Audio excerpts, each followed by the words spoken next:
Good morning, class 12th student. Today we are taking a new topic, that is genetic code. Okay, what is genetic code? As you know that firstly DNA is converted into RNA. It means the genetic information of DNA is coded in the form of RNA. That called transcription. Then RNA, genetic information of RNA is coded in the form of a long chain of amino acid, that is protein, that called translation. So ultimately we can say that the sequence of nitrogen base of DNA decide the sequence of amino acid in a protein. So that concept is responsible for the thinking about the genetic codon. So what is genetic codon? Proposition of genetic code direct the sequence of amino acid during the protein synthesis. So preposition of genetic code का क्या sequence है, क्या preposition है, वो क्या decide करेगा? Amino acid के sequence को डिसाइड करेगा प्रोटीन के अंदर. सर फर्स्टली जॉर्ज गैमो, नाम याद रखिए, George गैमो gave the concept of genetic code. सबसे पहले जेनेटिक कोड का कोडोन कह दीजिए, जेनेटिक कोड कह दीजिए, इसका कॉन्सेप्ट किसने दिया था? जॉर्ज गैमो ने दिया था. And he also suggested that in order to code 20 amino acid the code should be made up of 3 nucleotide. फिर कॉन्सेप्ट आया कि देयर आर 4 नाइट्रोजन बेस, जैसे कि हमने डीएनए में आपको बताया था. कौन कौन से होते हैं? थाइमिन, ओके, एडेनाइन, साइटोसिन और ग्वानिन. लेकिन आरएनए प्रोटीन की फॉर्म में कन्वर्ट हो रहा था, हम यूरासिल लेंगे थाइमिन की जगह पे. तो 4 नाइट्रोजन बेस कौन कौन से हैं? 4 नाइट्रोजन बेस यूरासिल, एडेनाइन, उसके बाद में साइटोसिन और ग्वानिन. ये 4 नाइट्रोजन बेस, अगर एक एक नाइट्रोजन बेस एक अमीनो एसिड को बनाएंगे तो 4 ही अमीनो एसिड बने. अगर यूरासिल एक अमीनो एसिड को बनाता है, एक अमीनो एसिड बना. एडेनाइन भी एक अमीनो एसिड को बनाता है तो दूसरा अमीनो एसिड बना. साइटोसिन भी एक तो तीसरा, ग्वानिन तो चौथा अमीनो एसिड बना. It means that if the codon consist only 1 nitrogen base then only 4 amino acid is possible. लेकिन हमें पता है कि टोटल अमीनो एसिड कितने होते हैं? 20. अगर दो का सीक्वेंस लें, तो 2 पावर n लेते हैं, यानी 2 का सीक्वेंस लें. UA एक अमीनो एसिड बना रहा है, AC एक अमीनो एसिड बना रहा है, CG एक अमीनो, इन दोनों का सीक्वेंस है. तो कितनी पॉसिबिलिटीज हो सकती है? 2 पावर n का मतलब इसको अपन इस तरीके से लिख सकते हैं 4. तो टोटल नाइट्रोजन बेस कितने हैं? 1 2 3 4. और कितने का कोडोन बना रहे हैं? 2 का. तो 4 पावर 2 इक्वल्स टू कितना आएगा? 16. तो लेकिन हमें पता है कि ये 16 अमीनो एसिड तो 20 अमीनो एसिड से कम है. टोटल अमीनो एसिड कितना चाहिए हमको? 20 चाहिए. तो इसलिए दो का पेयर न लेके हम 3 का जो है कॉम्बिनेशन लेंगे. अगर 3 का कॉम्बिनेशन लेते हैं, ध्यान रखिए 4 पावर n फॉर्मूला होता है. अगर 1 का कॉम्बिनेशन लेते हैं, 4 पावर 1 लेते हैं तो कितना बनेगा? 4. अगर एक नाइट्रोजन बेस लेते हैं तो कितने अमीनो एसिड को बना सकते हैं? 4. अगर दो अमीनो एसिड लेते हैं तो कितने को बना सकते हैं? 16. लेकिन 16 अभी भी कम है 20 अमीनो एसिड से. तो कितने लेने पड़ेंगे? 3 का कॉम्बिनेशन लेना पड़ेगा. और 3 का कॉम्बिनेशन लेंगे तो कितने बनेंगे? 64. यानी कि ये 20 अमीनो एसिड के नंबर से ज्यादा हो सकते हैं, कम नहीं होना चाहिए. यानी ये ठीक है. एटलीस्ट एक जेनेटिक कोडोन के अंदर कितने नाइट्रोजन बेस होने चाहिए? 3 नाइट्रोजन बेस होने चाहिए. So he suggested that in order to code 20 amino acid को कोड करने के लिए the code should be made up of 3 nucleotide, that is nitrogen base plus sugar plus phosphoric acid. 3 nucleotide होना बहुत जरूरी है एक कोडोन के अंदर, तभी वो कितने अमीनो एसिड को कोड कर सकते हैं, वेरिएंट कितने अमीनो एसिड को कोड कर सकते हैं? 20 अमीनो एसिड से ज्यादा. Okay, next Hargobind Khorana synthesize defined combination of bases homopolymer and copolymer to prove that the genetic codon is triplet.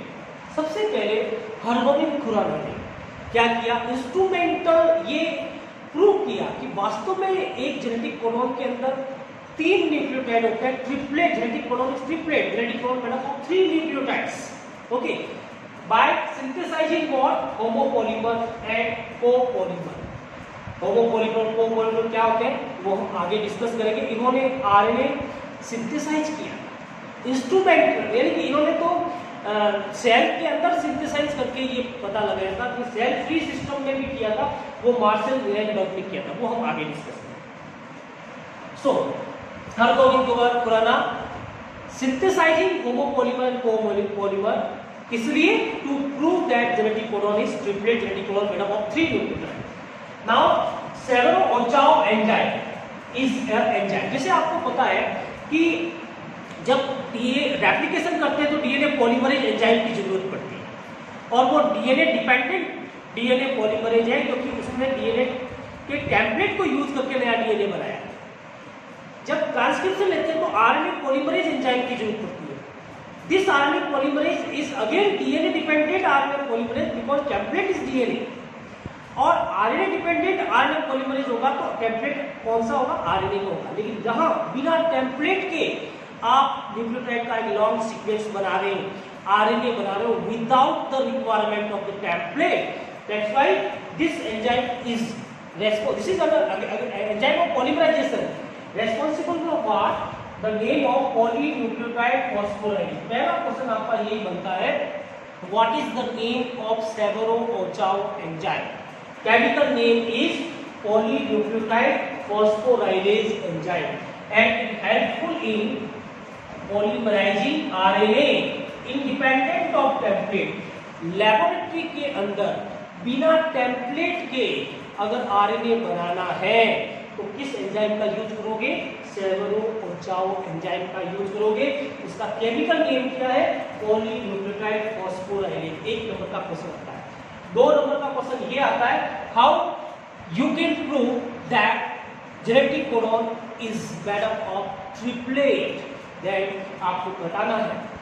If we take, there are 4 nitrogen base, if we take 1 nitrogen, 1 nucleotide in 1 genetic codon, only 4 amino acid is possible.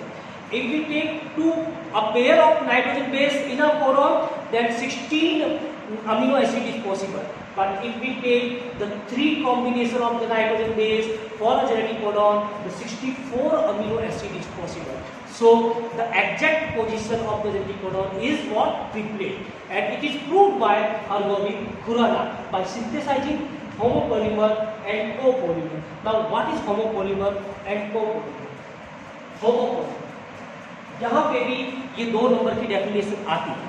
homopolymer, when polypeptide means protein made up of same type of amino acid। एक protein है, long chain of protein है, वो एक ही प्रकार के amino acid से बनी है तो उसको होमोपॉलीमर कहेंगे। जैसे ये देखिए यू यूरासिल का triple sequence genetic codon triplet होता है। ओके, अगेन यू एक ही अमीनो एसिड बनाएगा, डेसिफरिंग होगा, स्पेसिफिक होगा, ये कोडॉन फिनाइल एलेनाइन बना रहा है। तो इस प्रोटीन के अंदर किस अमीनो एसिड का सीक्वेंस होगा, phenyl alanine, phenyl alanine, phenyl alanine, एक ही प्रकार के अमीनो एसिड का सीक्वेंस होगा, इसलिए इसको क्या कहेंगे, होमोपॉलीमर कहेंगे। नाउ कोपॉलीमर, समझ गए होंगे कि सर ऐसा प्रोटीन जिसमें 2 प्रकार के अमीनो एसिड होते हैं। को means 2 different type of amino acid होते हैं, जैसे कि polymer of 2 different amino acid. जैसे आप एग्जांपल ले सकते हो, पहले ये 3 कोडॉन होते हैं, कोडॉन जिसके अंदर 3 नाइट्रोजन, एक कोडॉन में 3 नाइट्रोजन बेस, एक कोडॉन हुआ, ये दूसरा कोडॉन हुआ, ये तीसरा कोडॉन हुआ। इस कोडॉन को पढ़िए क्या आ रहा है, GUG, क्या बना रहा है, वेलिन। GUG क्या बना रहा है, वेलिन बना रहा है। UGU ये क्या बना रहा है, cysteine, valine cysteine, valine cysteine, valine cysteine sequence बन रहा है, राइट। 2 डिफरेंट टाइप के अमीनो एसिड बन रहे हैं, और 2 डिफरेंट टाइप के अमीनो एसिड बन रहे हैं, इसलिए इसका नाम क्या हो जाएगा, इसका नाम हो जाएगा कोपॉलीमर। इसका नाम क्या हो जाएगा, copolymer. Now Marshall Nirenberg is the another scientist. Indian scientist कौन थे, हरगोविंद खुराना, जिन्होंने ये बताया कोपॉलीमर और होमोपॉलीमर को सिंथेसाइज किया था। लेकिन इन्होंने सेल फ्री सिस्टम में विदाउट सेल के बिना for protein synthesis help to code the code to be decipher. Without cell ही synthesize the long chain of RNA and long chain of amino acid. इन्होंने RNA बनाया था, क्या बनाया था? लॉन्ग चेन ऑफ आरएनए बनाया था without cell. Okay, by the using which enzyme? सेलेरोकोचाओ एंजाइम। सो फ्री सिस्टम में आरएनए बनाने का कॉन्सेप्ट किसका है? मार्सेलो नीरेनबर्ग का। ओके, सो नेक्स्ट टॉपिक ले लेते हैं।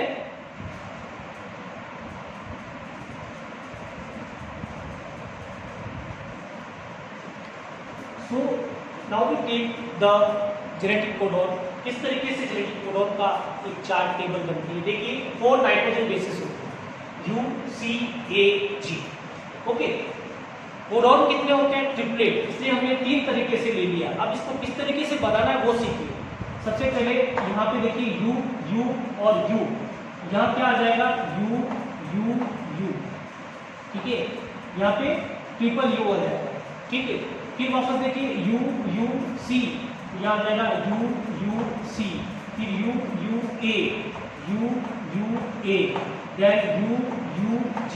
इस तरीके से इसको फिल करेंगे। फिर और ले लेंगे वापस UCU, यहाँ पे UCU, UCC, UCA, UCG। इस तरीके से इसको कंप्लीट करेंगे।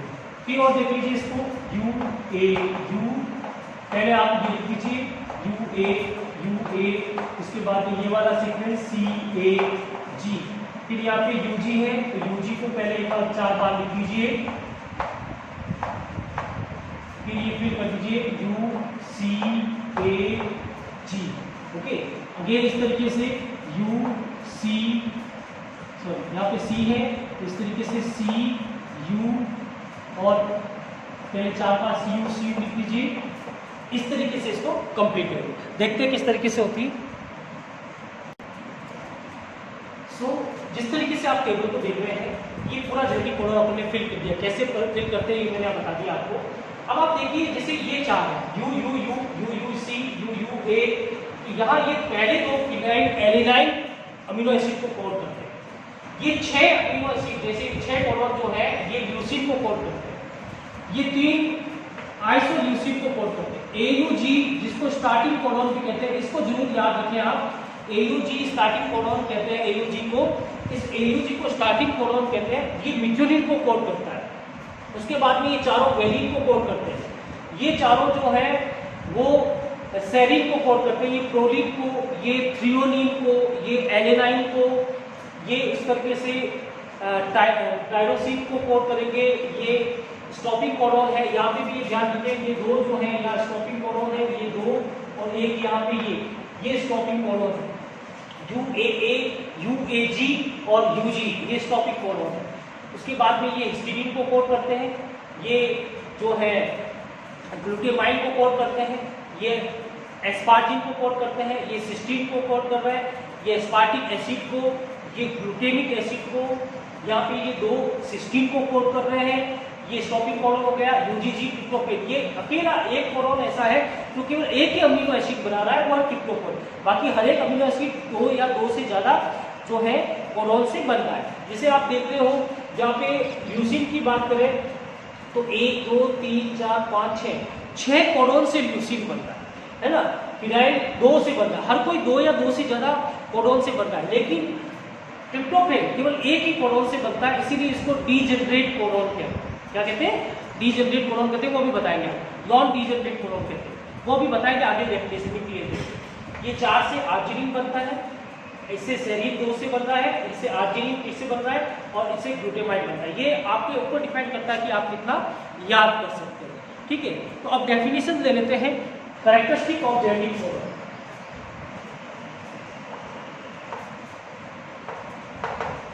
Characteristic of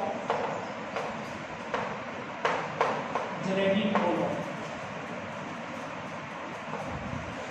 First character is genetic codon is commaless. Genetic codon में कहीं पे भी कॉमा नहीं होता, no punctuation, there is no punctuation, without punctuation, it is without punctuation. किसी तरह का कोई भी पंक्चुएशन नहीं होता उस जेनेटिक कोडन की फ्रेम में। कोडन को रेगुलरली रीड किया जाता है without comma. Second,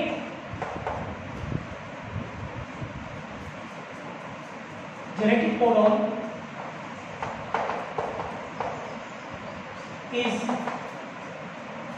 not overlapping, not overlapping, without overlapping. Genetic codon में किसी तरीके की ओवरलैपिंग नहीं होती है, बिल्कुल क्लियर होता है। जैसे आप देखें यहाँ पे यू यू यू, फिर ये यू जी जी, फिर सी सी यू, यानी कि यहाँ एक तो बिना कोडन के किसी तरीके का कोई कोमा नहीं है और ओवरलैप नहीं कर रहा है, यानी कि ये यू यू यू इनाइल एलेनाइल बना रहा है, ठीक है। फिर यू जी जी, तो आप पता कीजिए यू जी और उसके अंदर ये जी ट्रिप्टोफैन बना रहा है।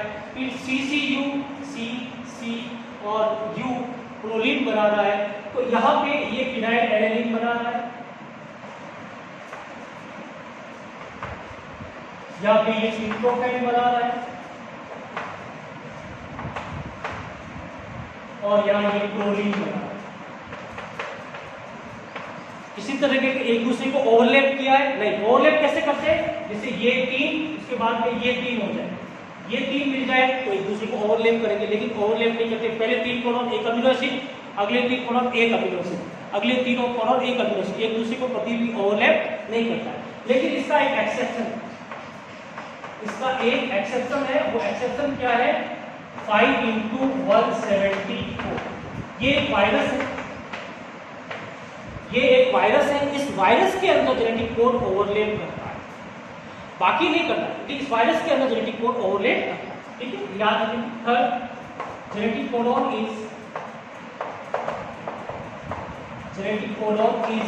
यूनिवर्सल। ये इंपॉर्टेंट है, जेनेटिक कोडन यूनिवर्सल होता है, यानी कि फ्रॉम बैक्टीरिया टू ह्यूमन सभी के अंदर वही codon same type of amino acid बनाएगा। It is same, it code for same type of amino acid, same type of amino acid from bacteria to human। Bacteria से लगा के human तक same type of amino acid बनाएगा without exception. लेकिन इसमें भी exception आते हैं। इसका एक्सेप्शन क्या है, माइटोकॉन्ड्रियल डीएनए एक्सेप्शन, इसके भी एक्सेप्शन है। The first exception is mitochondrial DNA.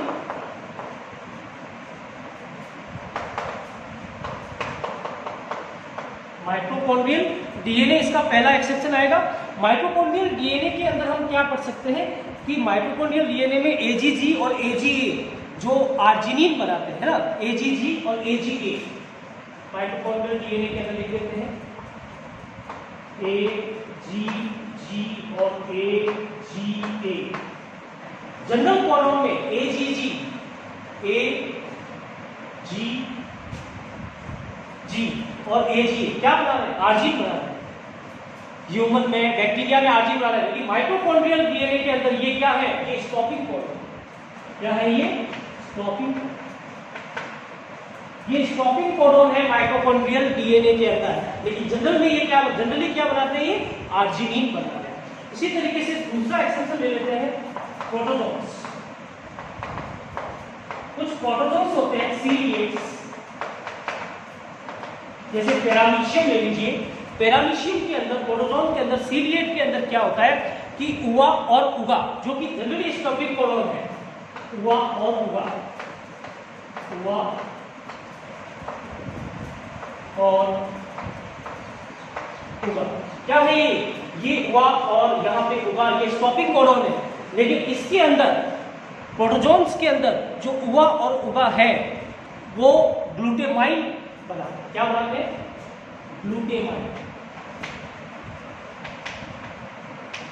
ये ग्लूटेमाइन। लेकिन वास्तव में बैक्टीरिया से ह्यूमन तक सभी ऑर्गेनिज्म में, कोई भी ऑर्गेनिज्म हो, ये स्टॉपिंग कोडॉन है, लेकिन पैरामीशियम में ये अलग चीज बना है। ये स्टॉपिंग नहीं होके ग्लूटेमाइन बना है। इसी प्रकार माइटोकॉन्ड्रिया में ये आर्जिनिन बना के स्टॉपिंग कोडॉन है। तो ये दो एक्सेप्शन है यूनिवर्सल कोडॉन के। तो 3 पॉइंट हो गए। कॉमालेस होता है, उसका कोई एक्सेप्शन नहीं है। जेनेटिक कोडॉन इज ओवरलैपिंग, बिना ओवरलैप किए रेगुलर में अमीनो एसिड बनाता है, उसका एक एक्सेप्शन है, वो है 5:174। और उसके बाद में जेनेटिक कोडॉन यूनिवर्सल है सभी में, लेकिन फिर भी इसके 2 एक्सेप्शन है। ये 2 एक्सेप्शन आप याद रखेंगे, इस पे क्वेश्चन बनता है। नेक्स्ट ले लेते हैं, नेक्स्ट कैरेक्टरिस्टिक ले लेते हैं।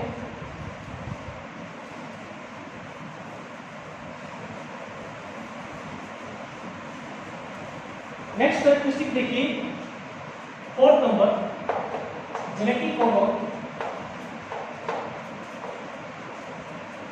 is unambiguous। unambiguous क्या मीनिंग होता है unambiguous? विदाउट एम्बिग्यूटी, यानी कि जेनेटिक कोडॉन अनएम्बिगुअस होते हैं। कैसे? Triplet codon, codon, one codon, one codon, code for one amino acid, one amino acid, यानी कि इसको स्पेसिफिक कहा जाता है। स्पेसिफिक जेनेटिक कोडॉन जो होता है वो क्या होता है? जेनेटिक कोडॉन स्पेसिफिक होता है, यानी एक कोडॉन एक ही अमीनो एसिड बनाएगा, एक कोडॉन 2 अमीनो एसिड नहीं बनाएगा, राइट? तो इसको अनएम्बिगुअस कहते हैं, without ambiguity. Genetic codon one codon for one amino acid without ambiguity, without ambiguity. Without ambiguity जो है एक कोडॉन एक अमीनो एसिड बनाएगा, लेकिन इसका भी एक एक्सेप्शन है, इसका भी एक एक्सेप्शन है, वो है GUG। देखिए क्या होता है GUG? G, U और G क्या बना रहा? वैलिड बना रहा। क्या बना रहा? वैलिड। लेकिन अगर ये स्टार्टिंग में हो, स्टार्टिंग और अगर मिडल में हो, तो अलग अलग एक्सप्रेशन देगा। कैसे? अगर GUG mRNA के शुरुआत में हो, स्टार्टिंग में हो, तब तो ये क्या बनाएगा? मिथियोनिन। क्या बनाएगा? मिथियोनिन, यानी कि स्टार्टिंग कोडॉन की तरह काम करेगा। AUG स्टार्टिंग कोडॉन की तरह काम करेगा, मिथियोनिन बनाएगा। AUG की जगह पर शुरुआत में अगर GUG आ जाए तो वो स्टार्टिंग कोडॉन का तरह काम करेगा। लेकिन अगर वही GUG चेन के बीच में हो, मिडिल में हो, तो वो क्या बनाएगा? वो वेलिन बनाएगा। वो क्या बनाएगा? वेलिन। तो क्या करना है? एक कोडॉन स्पेसिफिक नहीं होके 2 तरीके के अमीनो एसिड बना रहा है, तो ये कोडॉन कौन सा होगा? ये एम्बिगुअस कोडॉन होगा। ये एम्बिगुअस कोडॉन होगा। बाकी सारे कोडॉन कौन होते हैं? Unambiguous, without ambiguity, they are specific, they code for one amino acid only. लेकिन ये कोडॉन एक से ज्यादा 2 अमीनो एसिड बना, तो इट इज अनएम्बिगुअस कोडॉन। बाकी सारे genetic codon unambiguous. Okay, 5th number ले लेते हैं, genetic codon. Genetic codon is what? Degenerate. Genetic codon is degenerate. इस वर्ड का मीनिंग क्या है? डीजेनरेट वर्ड का मीनिंग क्या लेंगे कि वन अमीनो एसिड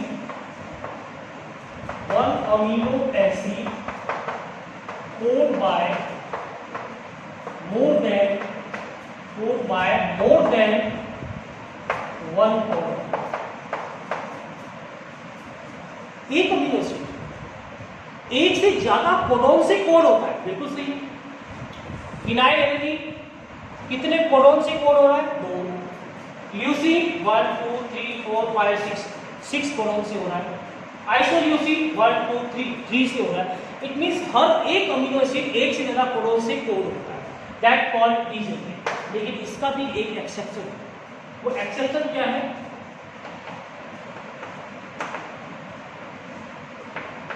एक्सेप्शन है UGG, ये ट्रिप्टोफैन अकेला एक अमीनो एसिड ऐसे है जो केवल एक ही कोडोन से नॉन डीजनरेट है, UGG क्या कोड करता है, ट्रिप्टोफैन क्या कोड करता है, tryptophan. This is non degenerate codon, बाकी सारे कोडोन डीजनरेट होते हैं, यानी कि one amino acid code by the more than one codon, that is called degenerate, okay, degenerate condition. But one codon is non degenerate, that is UGG, why? Because it code only one and the amino acid code by only one codon, that is called non degenerate code, right. इसको हम amino acid के respect में लेंगे कि amino acid एक से ज्यादा codon से कोड करते हैं, लेकिन ये अकेला एक अमीनो एसिड ऐसा है जो एक कोडोन से ही कोड होता है, इसलिए ये क्या है, non degenerated. So these are some specific characteristic. एक कैरेक्टरिस्टिक और ले लेते हैं, वो कैरेक्टरिस्टिक क्या ले लेते हैं कि इसमें इनिशिएशन कोडोन कौन होता है और स्टॉपिंग कोडोन कौन कौन से रहेंगे, तो वो कंडीशन अपन ले लेते हैं। उस कंडीशन के अंदर आपको बताना कुछ नहीं है, वो ऐसे यहाँ पे डिस्कस कर लिया। टोटल 5 जो होते हैं 64 कोडोन होते हैं, टोटल कोडोन कितने होते हैं बता रहे हैं इसको।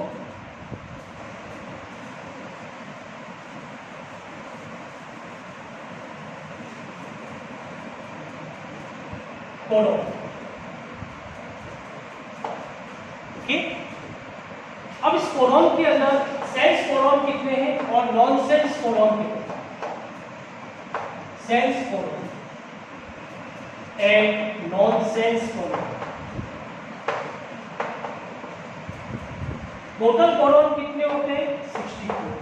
टोटल कोडोन कितने होते हैं 64, इसमें से 61 कोडोन सेंस है। क्यों? क्योंकि वो कोई ना कोई अमीनो एसिड बना रहे हैं, लेकिन 3 कोडोन जो है वो नॉन सेंस है, उनको स्टॉपिंग कोडोन भी कहते हैं।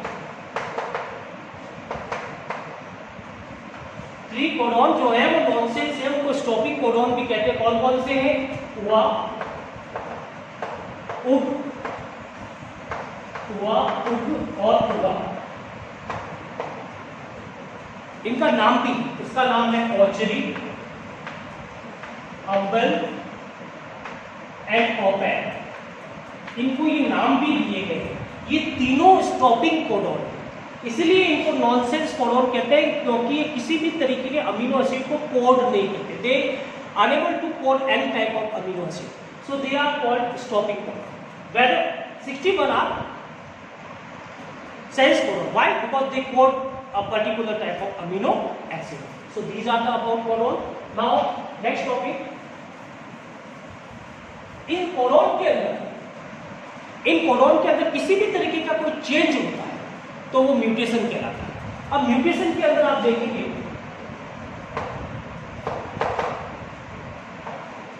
म्यूटेशन को 2 पॉइंट में लिया गया है। फर्स्ट इज पॉइंट म्यूटेशन और second is frame shift mutation.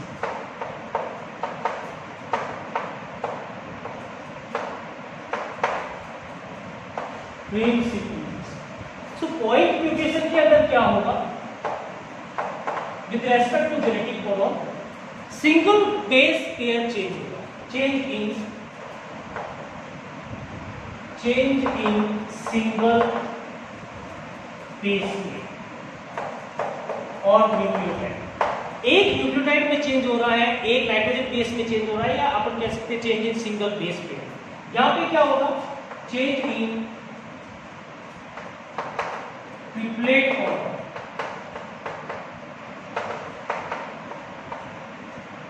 Bye deletion और addition of an base, nitrogen base. तो यहां एक में भी हो सकता है, लेकिन अधिकतर क्या होता है पूरा कोडोन ही चेंज होता है। ट्रिपल कोडोन या तो ऐड होता है या ट्रिपलेट जो होता है वो डिलीट हो जाता है, उसको फ्रेम, तो उससे फ्रेम पूरी शिफ्ट हो जाती है, लेकिन फ्रेम का रीडिंग मैनर चेंज नहीं होता। ठीक है, डिस्कस कर लेते हैं इसको। इसमें 3 पॉइंट। फर्स्ट होता है नॉनसेंस, नॉनसेंस बाद में ले लेंगे, पहले हम इसको ले लेते हैं साइलेंट को, साइलेंट म्यूटेशन। सेकेंड ले लेते हैं हम मिससेंस म्यूटेशन, और थर्ड ले लेते हैं हम नॉनसेंस म्यूटेशन।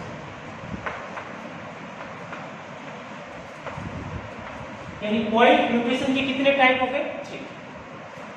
एक बेस पेयर में चेंज, एक सिंगल नाइट्रोजन बेस में चेंज, उसके टाइप कितने हो गए? 3।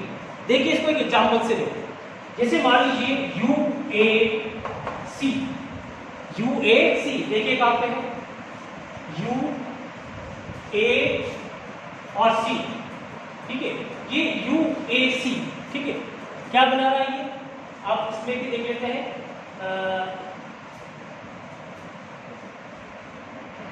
UAC बना रहा है थ्रियोनिन, क्या बना रहा है? थ्रियोनिन बना रहा है।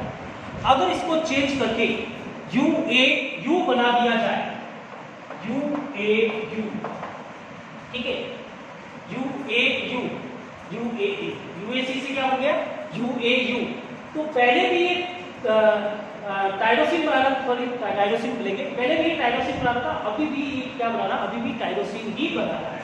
तो पहले भी ये टाइरोसिन बना रहा था, अब भी ये टाइरोसिन ही बना रहा है, कोई चेंज नहीं हुआ है। यानी कि थर्ड नंबर mRNA के 5' सीक्वेंस में थर्ड नंबर नाइट्रोजन बेस को अगर बदला जाए तो मोस्टली किसी प्रकार का एक्सप्रेशन अमीनो एसिड बनने में चेंज नहीं आएगा। इसको वोबेल कॉन्सेप्ट भी कहते हैं, इसको वोबेल कॉन्सेप्ट भी कहते हैं। Third nitrogen base is wobble base. Which base is wobble base? Third one. क्यों? क्योंकि थर्ड वन नाइट्रोजन बेस में अगर बदलाव आता है, चेंज आता है ना, वो म्यूटेशन होता है, तो अमीनो एसिड के अंदर किसी प्रकार का चेंज नहीं होगा, वही अमीनो एसिड बनेगा। यहाँ पे भी टाइरोसिन बना था, यहाँ पे भी टाइरोसिन। समझ में आ गया? यानी म्यूटेशन तो हुआ, लेकिन प्रोटीन में कोई बदलाव नहीं आया, उसके जीन के एक्सप्रेशन में कोई बदलाव नहीं आया, शरीर में कोई भी चेंज नहीं आया। साइलेंट मिससेंस म्यूटेशन ले लेते हैं, पहले UAC था, UAC यानी कि टाइरोसिन था, अब UAC की जगह CAC बन गया, CAC। क्या बदलाव है आप चेक कीजिए, ACAC, C, U की जगह से आया, U को हटकर क्या बन गया? C।